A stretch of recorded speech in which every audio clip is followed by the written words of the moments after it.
এই তুই কে রে আমাদের দেখে ওয়া ওয়া করছিস? আমাদের মালিককে ডাকবো দেখবি? হ্যাঁ ভালো কথা বলছি, এখান থেকে তাড়াতাড়ি কেটে পড়। হ্যাঁ এরকম লেখার মতো জিভ বার করছিস কেন? হ্যাঁ আমাদের তুই পারতে পারবি না। হ্যাঁ আমাদের গায়ে তো কাঁটা আছে। হ্যাঁ ফুটেছে ফুটেছে, ঠিক হয়েছে। শালা বলছিলাম না আমাদের গায়ে কাঁটা আছে, কথা না শুনলে এরকম তো হবেই। আরে এই শালা এরকম ছাগলের মতো ভ্যাঁ ভ্যাঁ করছিস কেন? হ্যাঁ চুপচাপ বাড়ি যা। যা শালা কেলো করেছে, এই ছেলে তো আবার তার মাকে ডাকছে রে। এখন আমাদের কি হবে?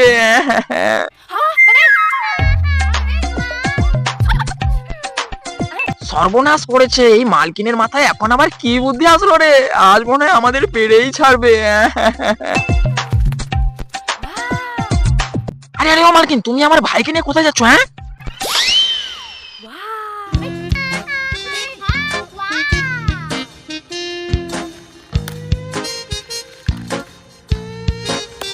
বাবুরে, মালকিনের মাথায় কি বুদ্ধি বাবা!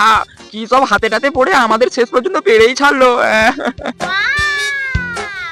বন্ধুরা এই মা ছেলে মিলে তো আমাদের পেড়েই ফেললো। তোমরা আমাদের ভালোবেসে লাইক ও চ্যানেলটি সাবস্ক্রাইব করে দাও।